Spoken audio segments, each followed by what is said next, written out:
Astaghfirullahal azim, la ilaha illa huwal hayyul qayyum.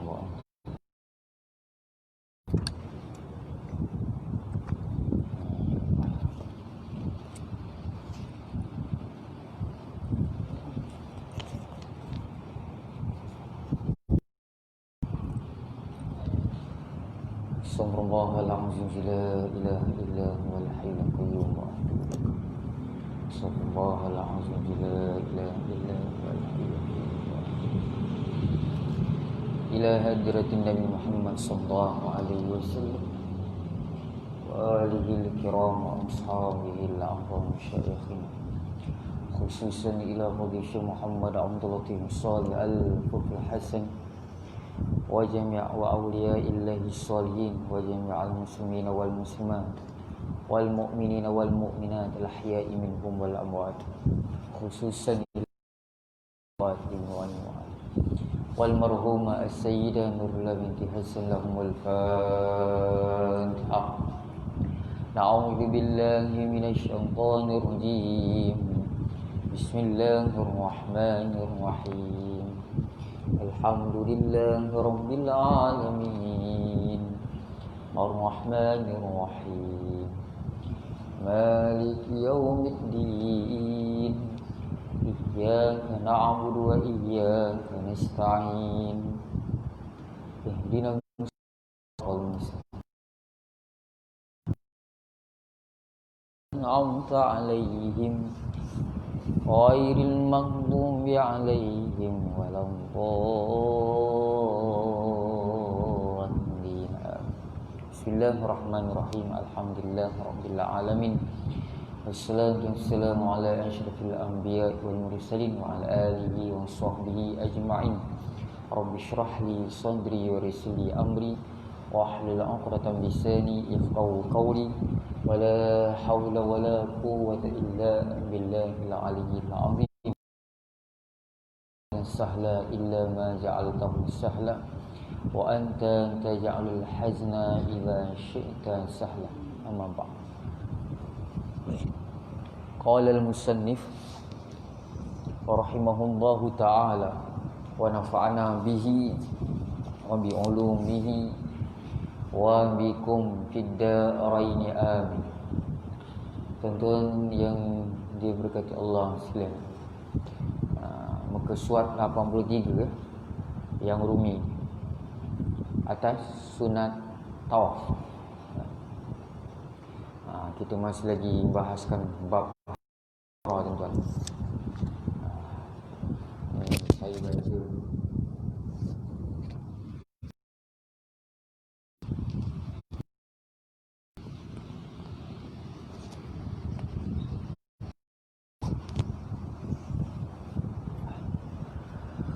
saya baca. Kalau nak praktikal tu kena jumpa dengan ustaz ataupun tuan guru yang pernah ke sana macam mana cara nak ikat kain ihram tu. Itu saya pun tak pernah. Kan boleh ikat benar lah. Sunat tawaf yang pertama ittiba'. Ittiba' iaitu menjadikan tengah kain selimut di bawah ketiak kanan dan kedua hujungnya di atas bahu kiri. Ini siapa yang pernah pakai baju kain ihram tu tuan-tuan tahulah. Saya minta maaf, memang saya tak pernah. Minta maaf tuan-tuan. Tak boleh nak tunjukkan pada tuan-tuan. Ittiba' iaitu menjadikan tengah kain selimut di bawah ketiak kanan dan kedua hujungnya di atas bahu kiri. Dari Umrah dia tahulah cara dia. Tinggal bahu kanan terbuka. Ni. Memang tak ada apa-apa lah. Kain ihram tak. Dikekalkan ittiba' itu hingga habis tawaf. Kemudian sembahyang sunat tawaf. Selepas sembahyang sunat tawaf. Dan apabila hendak sa'i sunat ittiba' semula tuan. Ini sunat tawaf. Yang kedua dia panggil romal, iaitu maksud romal masuk berlari anak, iaitu berjalan cepat. Dia bukan berlari cepat tu, dia isdahan. Berjalan cepat serta dipendekkan langkah. Jangan sampai melompat atau berlari betul. Ini dia panggil romal, berlari anak. Berjalan cepat daripada biasa. Biasa kita langkah dalam keadaan lambat sikit lah. Ni romal ni cepat sikit. Berjalan cepat serta dipendekkan langkah. Jangan sampai melompat. Cepat tapi jangan sampai melompat. Atau berlari betul. Macam kita lah, kena kejar dengan apa, harimau ke apa, kita lari. Itu bukan, itu bukan romal. Romal ni dia berlari anak. Apa dalam bahasa senaman ni, lebih kurang itulah tuan. Berlari dalam keadaan sederhana. Berjalan cepat serta dipendekkan langkah, jangan sampai melompat atau berlari betul. Iaitu pada 3 kali keliling yang pertama. 3 kali keliling yang pertama, yang kedua dan yang ketiga. Selepas itu sunat berjalan betul pada 4 kali keliling yang baki.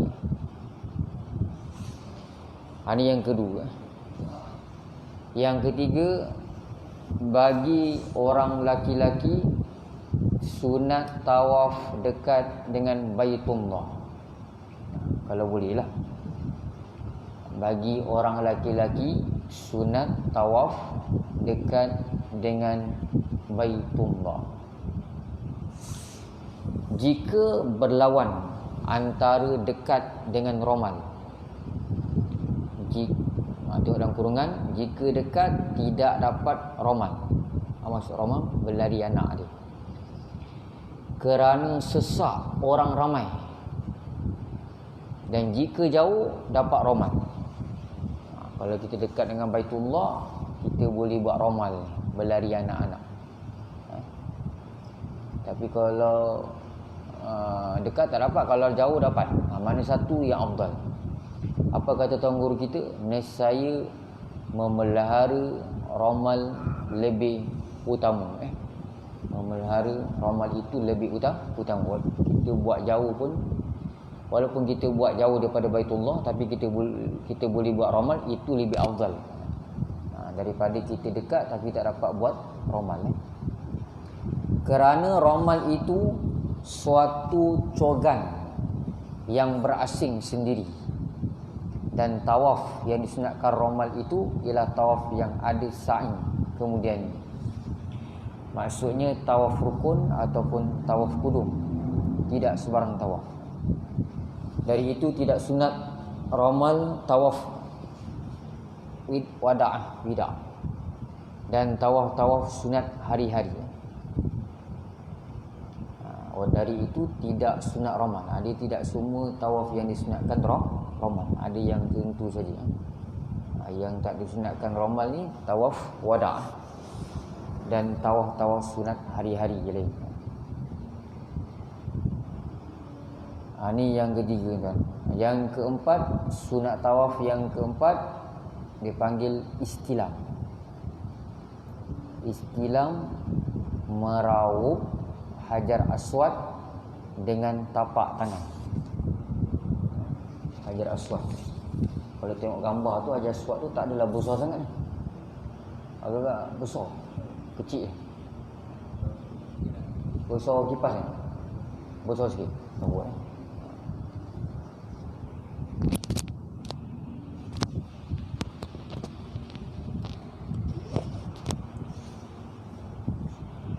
Istilam, ini sunat tawaf yang keempat. Istilam, meraup Hajar Aswad dengan tapak tangan. Kemudian kucuk Hajar Aswad itu dengan letakkan dahi atasnya. Ketika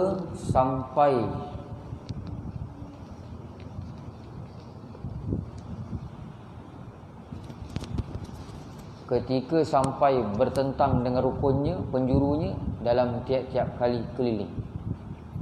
Sunat oleh istilam rukun Yamani tidak cukup ketika bertentang dengannya tiap-tiap kali keliling. Sekiranya tidak dapat istilam dan mengucuk oleh sebab terlalu ramai. Ni macam mana tuan-tuan? Nak pergi dekat dah tak boleh lah, ramai sangat. Sekiranya tidak dapat istilam, meraup Hajar Aswad dengan tangan dan mengucuk, nak kucuk pun tak dapat. Sebab apa? Sebab terlalu ramai orang. Sunat isyarat dengan tangan sahaja dari jauh. Kemudian dikucuk tapak tangan itu. Rauh kucuk. Ni dia panggil kucuk. Yang saya faham kucuk ni macam ni. Ini kucuk. Cium lain. Cium dia tak bunyi. Ini kucuk.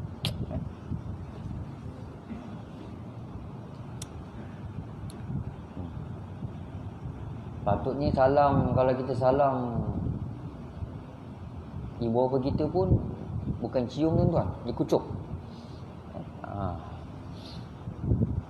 Anak-anak kita tu kita ajar dia. Kalau dia salam kita, dia anak, dia sebagai perhormatan salam kita, suruh dia kucuk.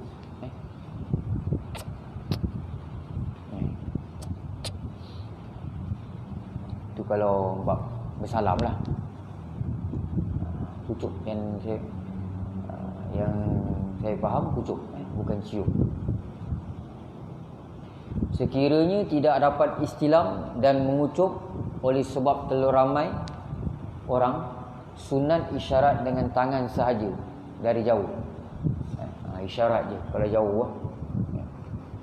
Kita bayangkan, gambarkan Hajar Aswad depan kita, kita raup, lepas tu kita kucuk tangan kita. Orang perempuan tidak sunat istilam. Ni tuan-tuan, kalau dia buat juga makruh lah. Orang perempuan tidak sunat istilam dan mengucuk, dikecualikan ketika sunyi tengah-tengah malam. Kalau tengah-tengah sesak tu, tak perlulah orang perempuan dia nak mengucuk atau nak meraup Hajar Aswad. Kecuali tak ada orang, boleh, tak ada masalah. Habis tuan-tuan. Ini yang keempat tuan-tuan. Yang kelima, sunat tawaf. Di antara sunat tawaf yang kelima, membaca zikir-zikir dan doa yang dikhaskan dalam tawaf. Bagaimana sudah banyak buku-buku berkenaan dengan ini dicetak dan diterbitkan di merata-rata kedai buku. Tuan-tuan pun dah maklum, siapa yang nak pergi umrah ataupun nak pergi haji, dah ada siap dah buku sekarang cetakan. Tuan-tuan tengoklah, setiap contohnya tawaf, apa yang kita perlu baca. Kalau kita pergi tempat lain, apa yang kita perlu baca. Tuan-tuan kena hafal lah. Kalau tak ingat bahasa Arab, buatlah bahasa Melayu tuan. Yang keenam, sunat tawaf mualat. Mualat ni sunat berturut-turut. Maksud mualat berturut-turut antara satu keliling dengan keliling yang lain. Maka jika berhadas, tengah-tengah tawaf dia berhadas, terkentut ke macam mana contohnya, maka jika berhadas sedang ia tawaf itu dan keluar kerana mengambil air semayang, harus ia sambung semula. Boleh terus sambung. Sebab apa? Mualat dalam tawaf ni sunat. Kalau wajib kena buat balik daripada semula. Tapi disebabkan tawaf ni mualat dalam tawaf ni sunat, boleh sambung terus.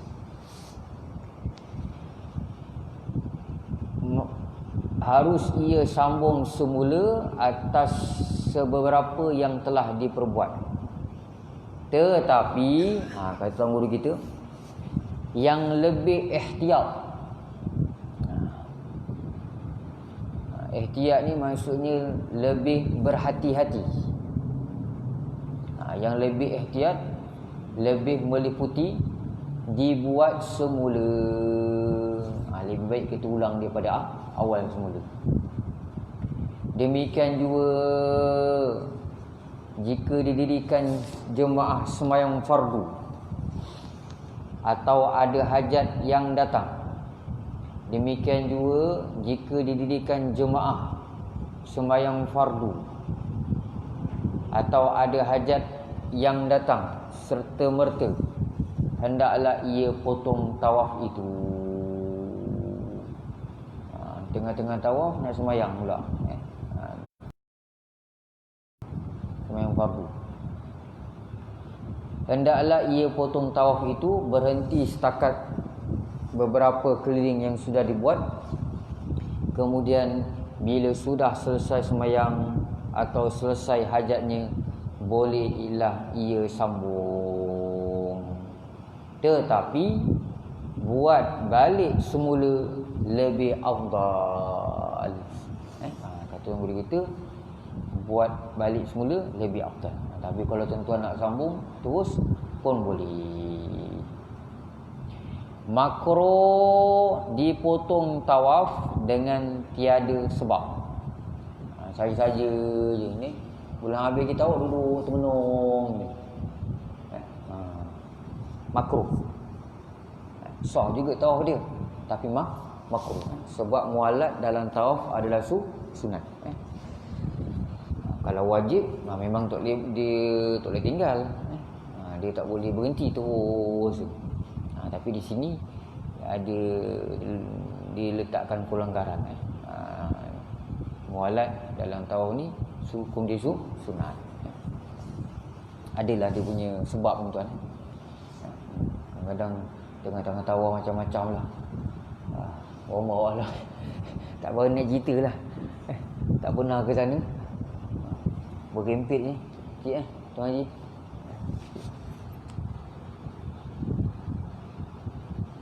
Laki perempuan lah.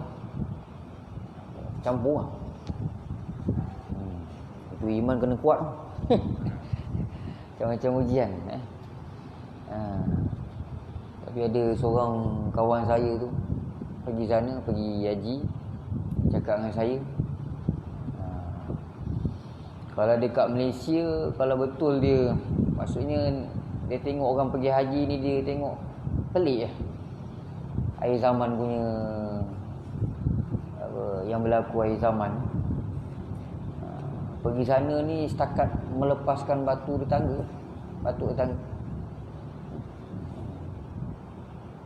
Maksudnya banyak lalai.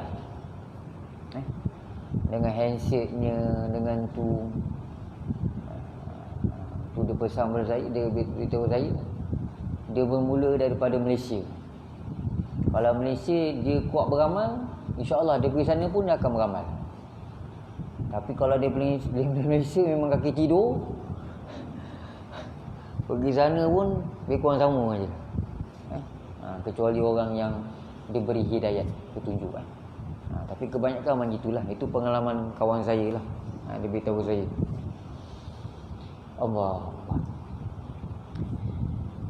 Yang ketujuh, tuan-tuan, sunat tawaf yang ketujuh, keadaan tawaf itu dengan khusyuk.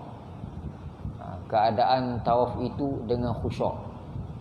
Salawat banyak. Khudu', mengendah diri. Khusyuk maksudnya hati ni tak lalai. Khudu' dalam keadaan mengendah diri. Jangan kita rasa bangga ke, sombong ke. Hadir hati ingatkan Allah. Ni yang ramai yang tak lepas tuan-tuan. Tengah-tengah tawaf dia boleh ingat dia punya bisnes. Tengah-tengah tawaf dia boleh ingat masalah anak dia, masalah isteri dia, macam-macam. Patutnya dia kena banyakkan zikir, selawat. Contohnya lah. Hadir hati ingatkan Allah dan kebesarannya. Pendeknya, tawaf ini macam semayang juga. Pendeknya, tawaf ini macam semayang juga. Hendaklah beradab. Kita kena buat betul-betul tuan. Macam kita semayang. Semayang kita, berapa peratus kita ingat Tuhan. Begitu juga dengan tawaf. Maksudnya kalau ada zikir yang khusus dalam tawaf ni, kita ingatlah apa yang kita baca tu. Mulut cakap Arab, hati cakap Melayu. Mulut cakap Arab, hati cakap Melayu, hati cakap Melayu. Terjemahkan. Barulah hati kita ini tak lalai tuan-tuan. Kamu juga macam semayang maghrib tadi. Kalau tuan-tuan faham apa yang tuan-tuan baca, daripada doa iftitah Allahu Akbar kabira sampai Assalamualaikum warahmatullahi wabarakatuh, insya-Allah kita akan dapat khusyuk. Kadang-kadang dah faham dah makna. Kalau suruh terjemahkan Fatihah tu, dia boleh terjemah Bismillahirrahmanirrahim, dengan nama Allah yang Maha Pemurah yang Mengasihani. Alhamdulillah Rabbil Alamin, segala puji bagi Allah Tuhan sekalian alam. Tapi tak khusyuk juga. Tu kena muhasabah tuan-tuan. Mungkin kita ada buat dosa tuan-tuan. Kita apa? Buat dosa yang menjadi hijab kita dengan Allah. Itu banyaklah istighfar. Hadir hati ingatkan Allah. Sebelum pergi haji, pergi umrah tuan-tuan, kalau ikutkan orang ulama-ulama tasawuf, dia akan khatamkan macam pesanan arwah tuan guru kita Ustaz Fuad. Kalau arwah Ustaz Fuad ni, dia kalau ada orang nak pergi haji, nak pergi umrah, dia pesan pada orang tu, sebelum kau pergi haji umrah, kau kena khatamkan selawat 70,000 kalau boleh. 70,000. Tak kira satu hari buat apa sebelum bergerak ke sana. Sebagai apa tuan?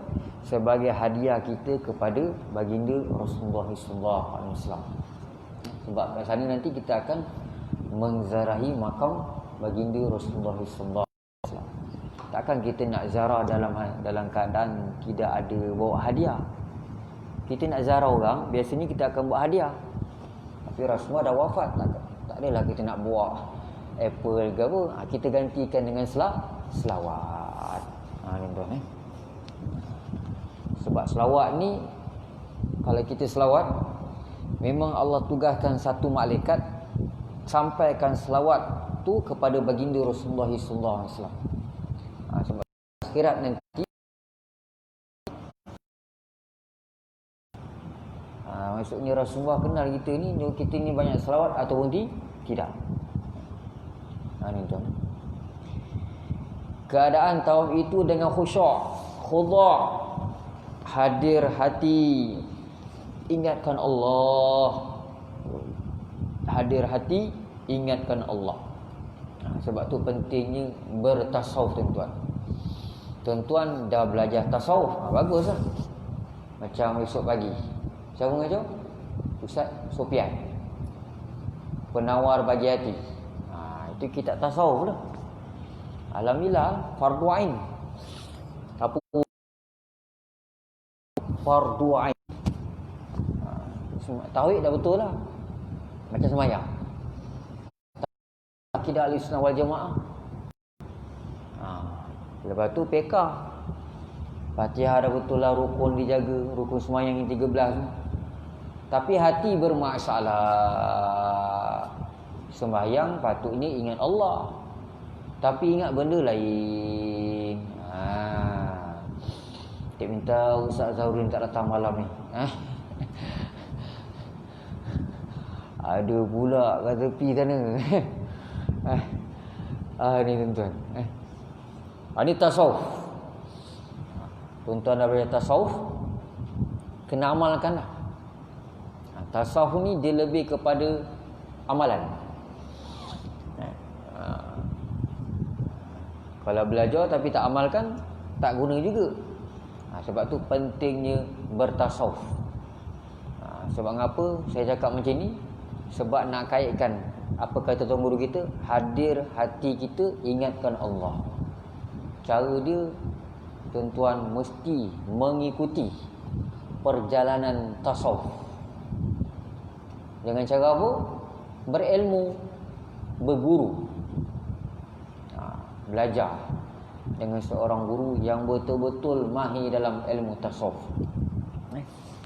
Bila sebut tasawuf, dia ada kaitan dengan tarekat. Kalau ustaz tu mengajar tasawuf, tak ada tarekat, itu nama ustaz pembohong nama dia. Minta maaf cakap lah. Bila sebut tasawuf, dia ada kaitan dengan tarekat. Apa maksud tarekat?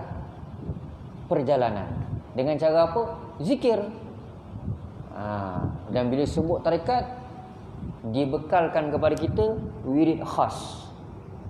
Tiap-tiap hari kena amalkan. Sebab tu saya nasihatkan tuan-tuan, ambillah apa-apa tarekat. Tarekat yang berpegang kepada ahli sunnah wal jamaah.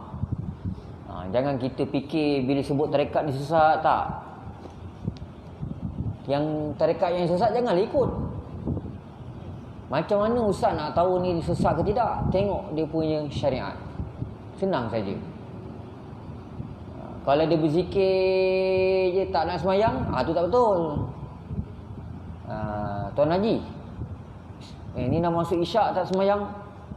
Saya sekarang dah makam wali, tak perlu semayang. Dah tinggi dah makam.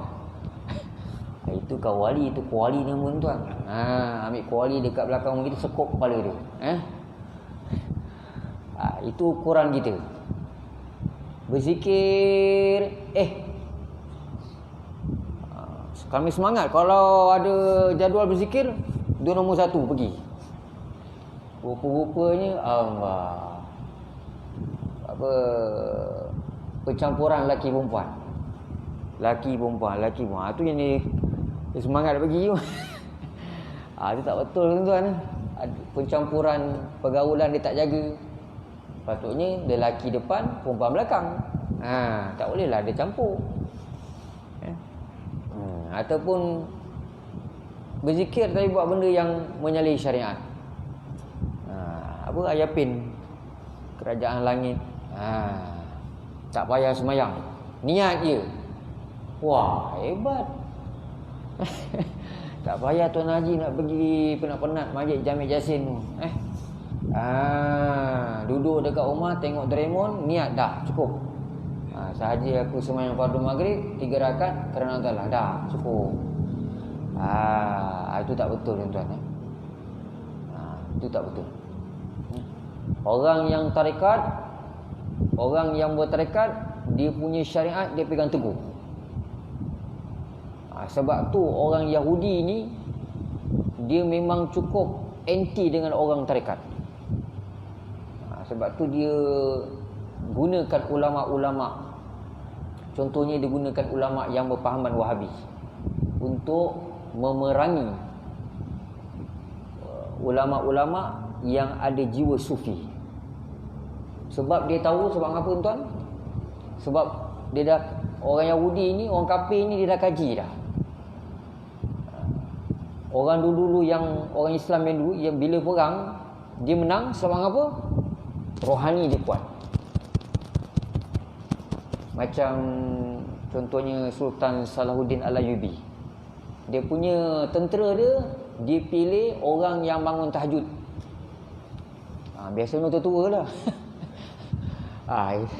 Dia tak bangun tahajud dah kau tak payah pergi perang. Itu dia. Kerohanian dia tinggi. Sebab tu Allah bagi kemenangan. Itu pesanan saya tuan-tuan. Kita belajar kitab fiqh. Tapi ada sangkut paut dengan tasawuf, saya terangkan kepada tuan-tuan. Tanda saya sayang kepada tuan-tuan. Kalau tuan-tuan ada masalah, boleh bincang tuan-tuan. Saya macam ni ustaz ikut tarikatnya ni, kita boleh bincang. Tarikat ni maksudnya tasawuf ni dia ada kaitan dengan tarikat. Tasawuf ni ambil daripada mana? Ambil daripada satu hadis Rasulullah sallallahu alaihi wasallam yang seorang lelaki yang berwajah cantik, tampan, jumpa Rasulullah, tanya ihsan tu apa? Rupa-rupanya lelaki itu adalah malaikat Jibril alaihissalam. Tanya Rasulullah, apa tu ihsan? Ihsan ni kamu sembah Allah seolah-olah kamu nampak Allah. Kalau kamu tak nampak Allah, yakinilah Allah nampak kamu. Itulah ihsan. Kita semayang, kita merasa kita makam ihsan tuan-tuan. Okey, habis tuan-tuan. Keadaan tawaf itu dengan khusyuk, khudu', hadir hati, ingatkan Allah dan kebesarannya. Pendeknya, tawaf ini macam semayang juga. Hendaklah beradab. Bagaimana adab semayang? Tapi tawaf ni pun besar juga ujian tuan-tuan. Kalau kata dah bercampur lelaki perempuan, mata kena jaga, terlanggar. Pandai-pandai lah jaga mata. Pendeknya tawaf ini macam sembahyang juga. Hendaklah beradab bagaimana adab sembahyang. Tetapi boleh makan. Wah. Tengah-tengah tawaf boleh makan burger lah. Tetapi boleh makan atau minum, cuma makruh. Tengah tawaf dia makan. Makan sate. Sate Pak Ustaz. Sah tawaf dia, cuma makruh tuan-tuan. Lebih baik tinggal lah. Makruh ni kita buat sah, tapi pahala tak dapat. Demikian juga bercakap-cakap. Makruh tuan-tuan. Senyap. Demikian juga bercakap-cakap. Sambil dia tawaf, kawan dia sebelah macam-macam dia cerita. Faham tak? Sah tawaf dia, tapi makruh lah. Melainkan kerana menunjuk ajar orang. Kan ustaz-ustaz yang bawa orang pergi haji, pergi umrah, dia panggil mutawif. Dia terpaksa beritahu. Itu benda yang berfaedah, tak apalah. Tuan haji macam ni, tuan haji. Lari kat sini. Kena sini tempat ni. Ni sini. Itu tak apalah. Benda yang memberi faedah. Sikit lagi tuan-tuan. Yang ke-8, sunat tawaf yang ke-8. Apabila selesai daripada tawaf, hendaklah ia sembahyang 2 rakaat sunat tawaf. Sembahyang sunat tawaf itu sunat muakkad. Sunat yang amat-amat dituntut. Tak wajib, tapi sangat-sangat digalakkan tuan-tuan. Disebut muakkad. Dan kata setengah ulama wajib.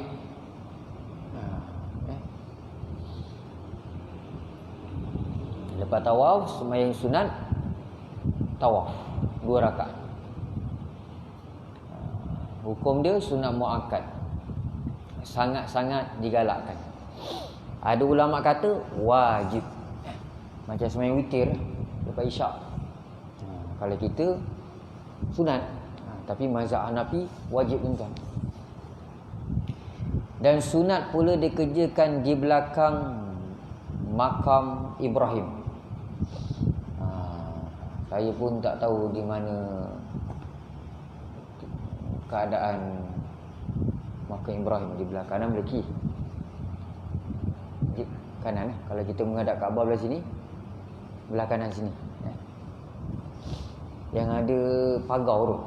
Itu. Oh. Yang pagar kecil tu. Oh. Pagar kecil. Oh, Ismail. Kita tengok gambar balik. Dan sunat pula dikerjakan di belakang makam Ibrahim, tuan. Ini sunat saja. Di mana-mana boleh, tapi yang bagusnya dikerjakan di belakang makam Ibrahim. Sekiranya tidak dapat di situ sebab banyak orang, ramai orang, hendaklah sembahyang dalam hijr Ismail. Oh, ada hijr Ismail. Dan jika tiada dapat juga, kerjakanlah di mana-mana tempat dalam masjid itu. Ini tuan ini sunat tawaf ada 8. Maksudnya kalau kita tak buat ni, tak ada masalah lah. Dia jadi makruh. Yang seterusnya tuan, sa'i dan syaratnya tuan. Apabila selesai ia daripada sembahyang sunat tawaf yang tersebut itu, sunat pergi semula kepada Hajar Aswad kerana istilam. Maksud istilam, meraup Hajar Aswad dengan tapak tangan. Kemudian keluar daripada pintu yang bernama As-Safa. Dari situ pergi ke Masa, tempat sa'i. Terus naik ke kaki Bukit Safar sekadar 6 kaki. Sekarang ada tangga. Sekira-kira boleh nampak Baitullah dari situ. Di celah-celah pintu masjid.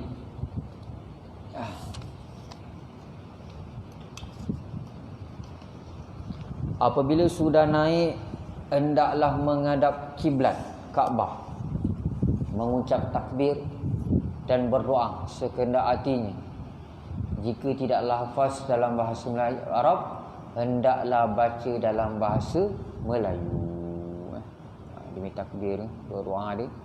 Kalau tak hafal bahasa Arab, boleh Melayu boleh, tak masalah. Malahan itu lebih bagus kerana mengerti apa yang dicakap dan diminta dari hal dunia dan akhirat.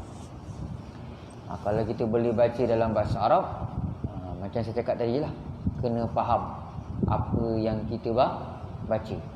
Mulut cakap Arab, hati cakap Melayu.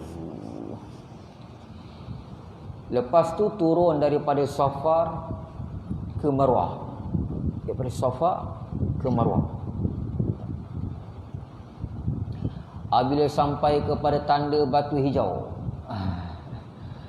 Ni tuan-tuan siapa nak pergi dia tahulah. Besar ke batu hijau? Encik? Lampu sekarang Okey, mungkin ni dulu punya. Apabila sampai kepada tanda batu hijau, katanya sekarang dah tak ada batu ni, dia ganti dengan lampu Lampu warna apa? Warna hijau ke? Banyak air anak tu kan. Air anak tu hijau. Oh. Jadi air hijau tu kan. Sampai begitu tu dah. Oh, bukan lampu isyarat tu. Dia tak ada isyarat tu dah. Asal hijau tu lampu nyari anak. Oh, okey. Memanjang Tak banyak juga. Tak ada. Oh, sekerat je. Okey. Okey. InsyaAllah tuan. Siapa yang belum pernah pergi ni, doa-doa sama-sama lah. Mudah sampai sana insyaAllah. Lepas tu turun daripada Safa menuju ke Marwah. Apabila sampai kepada tanda batu hijau di tepi dinding masjid sebelah kiri, sunat ia berlari anak hingga sampai bertentang tanda batu hijau yang satu lagi. Ada dua di sebelah kanan. Dari situ berjalan bagaimana biasa hingga sampai ke Marwah. Dan naik ke atas kaki bukit Marwah itu sebagaimana pada Safa tadi. Kemudian berzikir dan berdoa. Ini dikira sekali. Kemudian balik ke Safa, berjalan cara biasa. Safa ke Marwah, lepas tu Marwah ke Safa balik. hingga sampai ke tanda hijau di tepi dinding masjid. Dari situ berlari anak semula sampai ke tanda hijau yang satu lagi. Kemudian berjalan biasa sampai ke sofa dan naik tangga dibuat seperti pada kali yang pertama ini, dikira kali yang kedua. Kemudian balik ke Marwah, dibuat seperti tadi, jumlah 3 kali. Lepas itu balik ke sofa, dibuat seperti yang pertama, yang kedua, yang ketiga. Tetapi kali yang keempat hingga yang ketujuh tidak sunat berlari. Oh, Masya Allah. 1, 2, 3 sunat berlari. Ramal. Kali yang keempat, 3 yang ketujuh tidak sunat berlari anak, tuan-tuan. Dan sempurna kali yang ketujuh pada Marwah. Dia mesti akhir dengan Marwah. Sofa Marwah, Marwah sofa, sampailah. Ketujuh sampai ke Marwah semula. Syarat sa'i itu 4 perkara. Yang pertama, hendaklah dilalui perjalanan atau kawasan antara Safa dan Marwah kesemua sekali. Maka jika tertinggal walaupun sekadar setapak sekalipun tiada sah sa'inya. Tuan. Jika naik kereta sorong disebabkan uzur, hendaklah rodanya jejak sekurang-kurangnya pada mata tangga yang pertama. Ini syaratnya lah bagi orang yang uzur. Yang kedua tertib, iaitu dimula dengan Safa. Tak boleh mula dengan Marwah, kena mula daripada Safa. Maka jika dimula dengan Marwah, tiada dikira perjalanan ke Safa itu. Kemudian daripada Safa baru dikira permulaan sa'inya. Kalau dimula daripada Marwah, lepas tu dia pergi Safa, tak dikira. Dia mesti mula daripada Safa. Yang ketiga, sempurna bilangan perjalanan itu 7 kali. Dan Safa ke Marwah dikira sekali, dan baliknya dari Marwah ke Safa dikira sekali. Demikianlah 7 kali habis di Marwah. Maka jika syak, hendaklah ambil yang yakin, yang sedikit. Kemudian tambah lagi disudahkan ke Marwah juga. Ini syak tuan-tuan, 50-50. 6 ke 7, ambil 6. Ini kalau betul-betul syak lah. Tapi kalau kita dah betul yakin, jangan ikutkan bisikan syaitan. Itu jadi waswas nanti. Orang dah habis dah habis saatnya dia tak habis-habis lagi. Kulu kili. Itu syaitan tuan-tuan. Yang keempat, hendaklah berlakunya sa'i itu kemudian daripada tawaf yang sah, sama ada tawaf kudung ataupun tawaf ifadah. Sunat sa'i. Wallahu a'lam. Nanti kita akan sambung sikit lagi berkenaan dengan haji umrah ni. Nanti kita akan sambung bab yang seterusnya berkenaan dengan korban, tuan-tuan. Wallahu a'lam.